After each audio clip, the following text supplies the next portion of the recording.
Dicen que a veces uno elige los caminos que camina, y otras veces los caminos lo eligen a uno. Yo nunca creí en eso, hasta que me pasó. Me llamo Emiliano, y nací en San Andrés del Monte, un pueblito olvidado entre cerros polvorientos, donde parece que el tiempo se quedó estancado. Aquí, después de que se pone el sol, solo se escuchan los aullidos de los perros y el viento colándose por las rendijas de las casas viejas. La gente vive con lo justo y sueña con irse, pero pocos se atreven. En ese tiempo yo vivía con mi madre en una casa de adobe, de esas que parecen crujir cada vez que respiras. Mi padre, bueno, hace años que se había ido. Así que a mis 19, yo era el que sostenía lo poco que teníamos. Chambeaba en lo que saliera, cargaba costales en el mercado, limpiaba establos, hasta vendía dulces afuera de la primaria. Pero había días donde el dinero no alcanzaba ni para un taco de frijol. Y en uno de esos días llegó don Laureano. Él era el patrón de unas tierras que quedaban rumbo a los llanos de El Tule. Decían que el hombre tenía dinero, pero lo que más tenía era respeto. Si don Laureano hablaba, uno escuchaba. Y esa tarde, mientras remendaba mis botas en la plaza, se me acercó y me ofreció trabajo. «Necesito muchachos fuertes para mañana», me dijo sin rodeos. «Te pago en efectivo, Emiliano, pero el trabajo es lejos, así que el carro pasará por ti antes del amanecer. A las 4 en el crucero viejo. ¿Te animas?» No lo pensé mucho. La necesidad te hace decir que sí antes de hacer preguntas. Acepté. Me explicó que no llevaba más que una muda de ropa y agua, y que los otros hombres ya estaban listos. Lo miré a los ojos. Él solo asintió, dándome una palmada en el hombro que me dejó pensando. Esa noche apenas pude dormir. Algo me daba vueltas en la cabeza, una inquietud que no sabía de dónde venía, pero me repetía que era el nervio por el trabajo, nada más. Revisé el reloj unas 10 veces antes de salir. Un Casio viejito que había sido de mi hermano mayor. Eran las 3:30 cuando me puse las botas y salí rumbo al crucero. Caminé sin prisa, aunque por dentro sentía que algo me apuraba. El camino hasta el cruce viejo es largo, y a esas horas el viento se siente distinto. Hay un silencio raro, pesado, como si el mundo contuviera el aliento. Llegué puntual. El reloj marcaba las 3:50 cuando me planté justo donde me dijeron. Entonces lo vi. Un coche negro, viejo, como de esos que ves en las películas de narcos de los 90. Las luces se encendieron y sin que nadie bajara el vidrio ni dijera palabra, la puerta del copiloto se abrió despacio, sola. Y aquí te digo algo importante. Si tú amas las historias de terror como esta, suscríbete y activa la campanita. Así no te pierdes de nada, porque lo que viene va a ponerte los pelos de punta. Respiré hondo, sintiendo que algo no cuadraba, pero me subí. Después entendí que nunca debía hacerlo. Me subí al coche sin pensar demasiado, pero en cuanto cerré la puerta, el aire se volvió más espeso. Era como si el ambiente dentro del vehículo estuviera cargado de algo que no podía ver, pero que me apretaba el pecho. Ni siquiera el rechinido de la puerta al cerrarse sonó normal. Era más seco, como si hubiese entrado a un lugar que llevaba años en silencio absoluto. Al volante iba un joven que no debía tener más de 20 años. Tenía la piel pálida, el cabello pegado a la frente y unas ojeras profundas que le daban un aspecto agotado. O algo peor. No me miró. Mantenía la vista fija en la carretera, con las manos rígidas sujetando el volante. A su lado, en el asiento trasero, había 2 más. También jóvenes, vestidos casi igual, con camisas claras y pantalones de mezclilla viejos. Sus rostros parecían hechos de piedra, inmóviles, como si estuvieran esperando algo o a alguien. «Buen día», dije, intentando sonar casual, aunque la voz me salió quebrada. Silencio. No voltearon a verme, ni un gesto, nada. Tragué saliva y me acomodé en el asiento. El coche arrancó sin que el conductor hiciera mucho. El motor ronroneó con un sonido grave, como si arrastrara algo detrás de nosotros. Y avanzamos. Sin música, sin conversación, solo el rumor del viento colándose por alguna rendija. Intenté pensar en otra cosa, en mi madre dormida en casa, en la comida que podríamos tener con lo que ganara ese día. Pero no podía. Algo me hacía sentir que no debía estar allí, que algo no estaba bien. Volteé a ver el tablero. No marcaba la velocidad. La aguja del velocímetro estaba muerta, como si el coche no se moviera, aunque claramente avanzábamos. ¿Y el trabajo?, pregunté después de un rato que se me hizo eterno. ¿A qué parte vamos? Otra vez, nada. Ni siquiera parpadearon. Los minutos se hicieron más largos. No había curvas, ni semáforos, ni señas de vida. Solo esa recta interminable, bajo un cielo que se estaba tiñendo de un gris raro. Y yo ahí, atrapado en ese coche, sin saber si era un sueño o una pesadilla. Pero lo peor estaba por venir. No sé cuánto tiempo pasó. A veces sentía que apenas habíamos recorrido unos metros, y otras veces que llevábamos horas en esa carretera sin nombre. La sensación era irreal, como si el coche flotara en un espacio que no pertenecía a este mundo. Intenté no mirar a los muchachos, pero era imposible no notar su rigidez. Mantenían la misma posición, el cuello ligeramente inclinado hacia adelante, como si estuvieran congelados en una fotografía vieja. Y aunque trataba de convencerme de que eran simples trabajadores como yo, había algo en sus rostros, algo que me hacía sentir escalofríos cada vez que los veía de reojo. El conductor, que nunca me dijo su nombre, apretaba tanto el volante que los nudillos se le habían puesto blancos. Sus uñas, por algún motivo, parecían demasiado largas y sucias, como si hubiera cavado en la tierra con las manos desnudas. Quise preguntarles otra vez a dónde íbamos, pero algo en mi interior me detuvo. Era como si mi instinto gritara que no debía hablarles, que si lo hacía, podría romper alguna regla que aún no entendía. Así que me limité a mirar por la ventana. Afuera, el paisaje no cambiaba. Era el mismo tramo de árboles retorcidos y tierra seca. Ni un animal, ni un pájaro, ni siquiera el sonido de los grillos que uno esperaría escuchar en el campo. Solo el rumor del viento que parecía susurrar algo en un idioma que no reconocía. Y entonces me di cuenta de un detalle que me heló la sangre. Había un árbol caído al borde del camino. Lo reconocí porque tenía una marca grande, como si un rayo lo hubiera partido. Lo pasamos una vez, y luego otra, y otra más. Era el mismo árbol. Lo estábamos rodeando, o tal vez no nos movíamos en absoluto. Saqué mi viejo celular y encendí la pantalla. La hora marcaba las 4:37 de la mañana. Pero cuando parpadeé y volví a mirar, seguía siendo la misma, como si el tiempo estuviera atrapado en ese instante. Fue entonces cuando sentí el sudor frío bajando por mi espalda. Mi respiración se hizo más rápida. Tenía que salir de ahí, como fuera. Pero justo cuando estaba por decir algo, el conductor giró la cabeza apenas unos milímetros, lo suficiente para que viera sus ojos reflejados en el espejo retrovisor. Estaban completamente negros, como dos agujeros que no llevaban a ninguna parte. Y su boca, aunque no se movía, dejaba escapar un leve susurro que apenas podía escuchar, pero que me calaba hasta los huesos. Ya casi llegamos. No recuerdo haber sentido tanto miedo en mi vida como en ese momento. Cuando el conductor murmuró, «Ya casi llegamos», algo dentro de mí se quebró. La voz le salía seca, sin emoción, como si la hubiera dicho 1000 veces antes. Y eso era lo que más me asustaba, porque lo decía como quien sigue un guión que conoce de memoria. Entonces, mi celular vibró. Fue tan repentino que pegué un brinco en el asiento. Lo saqué de inmediato. La pantalla iluminó la oscuridad dentro del coche. Era don Laureano. Su nombre aparecía ahí, claro como el día. Contesté sin pensar. ¿Bueno? Mi voz temblaba, aunque traté de sonar normal. Del otro lado, don Laureano sonaba molesto, como si hubiera estado esperando demasiado. ¿Dónde estás, Emiliano? Los muchachos te están aguardando en el cruce viejo desde hace rato. ¿Qué pasó?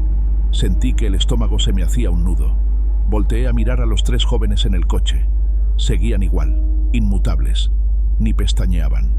¿Qué muchachos?, le pregunté en un susurro, como si temiera que ellos pudieran escucharme. Pues los que mandé por ti. Están en el cruce desde antes de las 4. Y tú no apareciste, insistió don Laureano, ahora con un tono preocupado. Me faltó el aire. Entonces, ¿quiénes eran estos? ¿Con quién diablos iba sentado? Sentí un calor subirme al rostro, como si me fuera a desmayar. Pero me obligué a mantener la calma. No sé cómo, pero no colgué la llamada. Fingí estar bien, aunque mi garganta estaba seca. Ah, ya voy para allá, don Laureano. Mentí, mientras mis manos sudaban como nunca antes. Él no respondió de inmediato. Luego dijo algo que se me quedó grabado. No hables con nadie más en el camino, Emiliano. Solo sube al coche correcto. Se me erizó la piel. Bajé lentamente el celular, sin mover un músculo más. No podía permitir que esos tipos notaran que algo pasaba. Aunque... ¿y si ya lo sabían? Miré el tablero otra vez. Las agujas seguían muertas. Solo el motor parecía vivo, pero ya no era el mismo sonido grave de antes. Ahora era un zumbido, como si algo estuviera vibrando dentro del coche, como si el propio auto respirara. Tomé aire, intentando pensar rápido. Tenía que bajarme, pero estaba en medio de la nada. No veía luces, ni casas, ni postes, solo la carretera infinita. Y ellos no quitaban la vista del frente, pero sabía que me observaban de alguna manera. Tragué saliva. Acerqué la mano a la manija de la puerta sintiendo que me ardían los dedos. En ese momento, el conductor volvió a hablar sin mover los labios. ¿Estás listo para llegar? Esa pregunta no la hizo para obtener una respuesta. Era una sentencia. Y justo aquí, si has llegado hasta este punto, toca el icono de la lámpara amarilla y quédate con nosotros, porque juntos vamos a resolver los misterios más oscuros y perturbadores. Lo que viene te va a dejar sin aliento. Apreté la manija de la puerta con tanta fuerza que sentí cómo se me entumecían los dedos. Mi mente repetía lo mismo una y otra vez. Bájate, ahora. Pero mis piernas no me respondían. Era como si algo o alguien me hubiera anclado al asiento. El silencio dentro del coche se hizo más pesado. No sé si era mi respiración agitada o el zumbido del motor, pero el sonido me estaba enloqueciendo. Entonces, el conductor giró el cuello de una manera antinatural, como si fuera un muñeco de trapo. Sus ojos, completamente negros, se clavaron en los míos a través del espejo retrovisor. Y sin aviso, sucedió. Los tres, al mismo tiempo, abrieron la boca y soltaron un alarido que jamás podré describir. No era un grito humano. Era algo salido del fondo de un pozo, algo que desgarraba la carne y helaba los huesos. Un chillido que me hizo sentir como si me desgarraran desde adentro. Me tapé los oídos con ambas manos, pero el sonido seguía ahí, como si me atravesara por completo. El coche empezó a sacudirse, vibrando de una forma imposible. El volante giraba solo, y las luces delanteras parpadearon como si fueran a fundirse. El conductor no tocaba nada, pero el auto tomó un desvío brusco hacia la izquierda, derrapando sobre la grava suelta. Sentí el golpe seco del chasis contra la tierra. Pensé que íbamos a volcar. Cerré los ojos con fuerza, esperando lo peor, esperando sentir el impacto, el crujir del metal, el dolor. Pero no pasó nada. Abrí los ojos de golpe, respirando como si me acabara de sacar la cabeza de debajo del agua. Y lo que vi me dejó sin aliento. Ya no estaba en el coche. Me encontraba de pie, en medio de la carretera, solo. El aire era pesado y frío, y un silencio denso lo cubría todo. No escuchaba el motor, ni los gritos, ni siquiera el viento. Miré alrededor, desorientado. No había rastro del sedán negro, ni huellas en la tierra, como si nunca hubiera existido. Intenté mover las piernas y me di cuenta de que temblaban sin control. Apenas podía mantenerme en pie. Tragando saliva, di un paso adelante, sin saber hacia dónde. La carretera parecía la misma, pero algo era distinto. La oscuridad se sentía viva, respirando junto a mí. Fue entonces cuando los vi. A unos 100 metros de distancia, 3 figuras caminaban lentamente hacia un viejo parral al costado del camino. Cada una llevaba en la mano una vela encendida. La llama apenas iluminaba sus rostros, pero los reconocí de inmediato. Eran ellos, y antes de que pudiera siquiera reaccionar, se detuvieron al mismo tiempo. Lentamente, giraron la cabeza en mi dirección y sonrieron. Ahí estaban, parados en medio de la oscuridad, como si nunca hubieran subido al coche conmigo. Los 3 muchachos, cada uno sosteniendo una vela encendida, caminaban despacio hacia el parral viejo que quedaba a un lado de la carretera. Sus pasos no hacían ruido. Sus cuerpos se deslizaban más que caminar realmente. Las llamas de las velas titilaban suavemente, lanzando destellos que iluminaban lo justo para revelar sus rostros, y lo que vi me revolvió el estómago. Sus pieles parecían cera derretida, con grietas que bajaban desde los ojos hasta el cuello, como si hubieran sido expuestos a un fuego brutal, pero seguían ahí, enteros, caminando. Los ojos, esos ojos, eran dos pozos vacíos, huecos profundos que reflejaban el brillo de la vela, pero no devolvían ninguna mirada. Yo no podía moverme. Sentía que si daba un solo paso, ellos vendrían por mí, o peor aún, me llamarían para ir hacia ellos. De repente, se detuvieron justo antes de entrar al parral. Se giraron, perfectamente sincronizados, como si una cuerda invisible los controlara. Me clavaron esos ojos vacíos, y por un momento, el viento que había estado ausente regresó, pero no era el mismo. Era un aire frío y espeso, cargado de un olor a tierra mojada y cera quemada. Un olor que reconocí sin saber cómo, como si lo hubiera olido antes, en un lugar al que no quería volver. Entonces, alzaron las manos libres y me hicieron una seña. Me estaban llamando. Negué con la cabeza, aunque sabía que no podían verme en la oscuridad. Di un paso atrás, pero el suelo bajo mis pies crujió tan fuerte que hasta yo me asusté. En ese instante, todos bajaron las manos al mismo tiempo, como si hubieran recibido una orden. Y sin más, cruzaron el umbral del parral y desaparecieron entre las sombras de los viñedos muertos. El silencio que siguió fue más aterrador que cualquier grito. Sentí que el aire se había ido de mis pulmones. Me arrodillé, temblando, intentando entender qué acababa de pasar. Pero no había explicación lógica. Ni un sueño, ni una alucinación podría haber sido tan real. Entonces lo vi, a unos metros de donde había estado parado, sobresaliendo de la tierra seca y agrietada. Había algo. Me acerqué, como si mis pies ya no me pertenecieran. Y allí, clavada en el suelo, una cruz de madera vieja, carcomida por el tiempo. Junto a ella, una lápida de piedra gris. Me incliné, respirando entrecortado, y leí el nombre. 3 nombres. Los 3 muchachos. Y la fecha de su muerte. Hacía 20 años exactos. En ese mismo lugar. Me quedé ahí, frente a esa lápida, sintiendo que el tiempo se había detenido. El viento apenas soplaba, pero era suficiente para que las ramas secas del parral crujieran como huesos quebrándose. El nombre de los 3 muchachos seguía ahí, tallado en la piedra erosionada por los años, junto a una inscripción que me hizo tragar saliva con fuerza.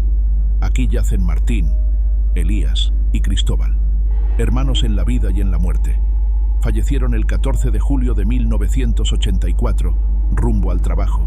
No podía dejar de mirar las fotos empotradas en el mármol. Eran ellos, los mismos rostros que había visto en el coche, los mismos que me habían sonreído con esas bocas vacías mientras caminaban con las velas en la mano. Pero en las fotos parecían normales, jóvenes, vivos, casi felices. Sentí un escalofrío recorrerme el cuello. Apreté los dientes para no gritar, porque en ese momento entendí que había estado con muertos, que me habían llevado quién sabe a dónde, y lo peor, que yo había subido al coche por mi propia voluntad. Mis piernas cedieron y caí de rodillas frente a la tumba. No sabía si rezar o correr, pero algo me decía que no serviría de nada. Miré hacia el parral, buscando alguna señal de los 3 muchachos, pero no había rastro de ellos. Solo el silencio. Un silencio que pesaba como una lápida. Me quedé allí por un tiempo que no podría medir. El cielo seguía oscuro, sin estrellas. La madrugada parecía eterna. Y el reloj de mi muñeca seguía marcando las 4:37 de la mañana. La misma hora en la que había contestado la llamada de don Laureano.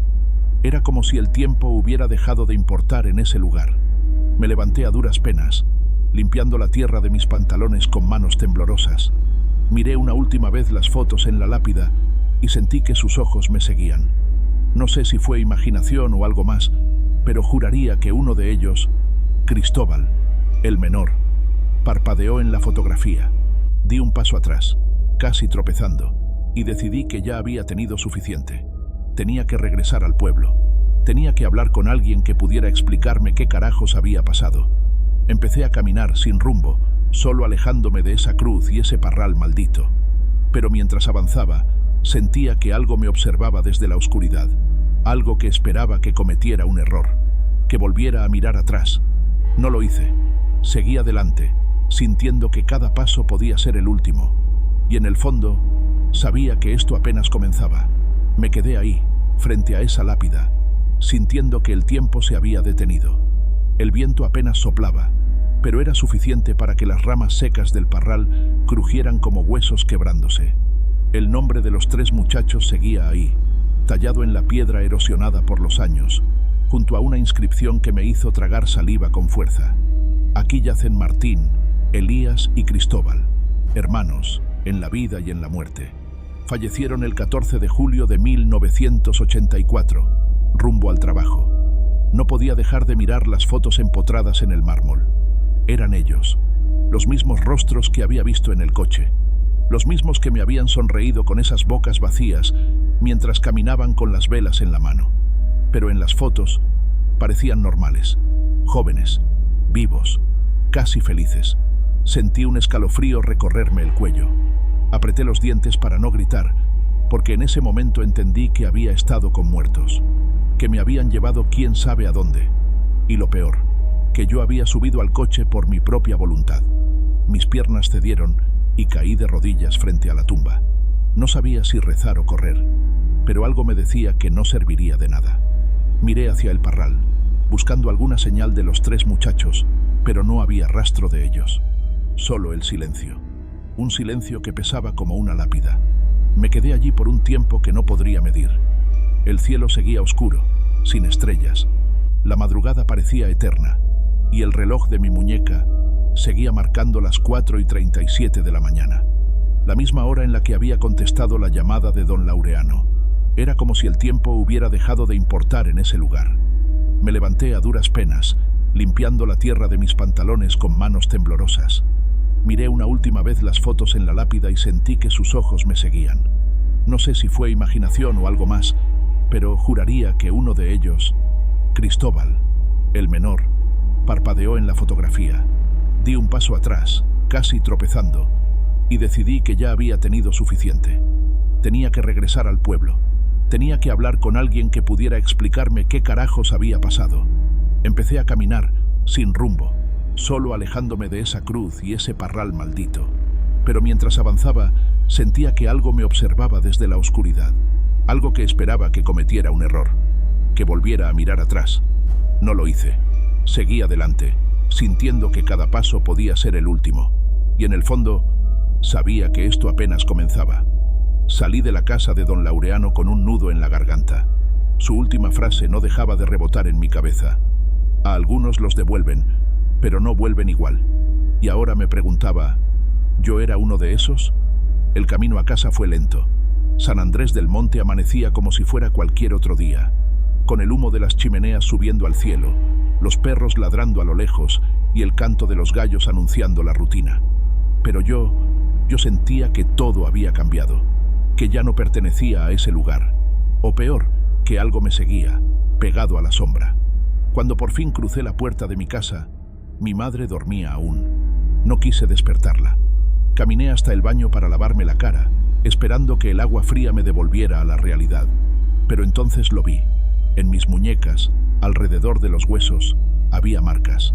2 moretones, oscuros y perfectamente circulares, como si manos invisibles me hubieran sujetado con fuerza durante horas.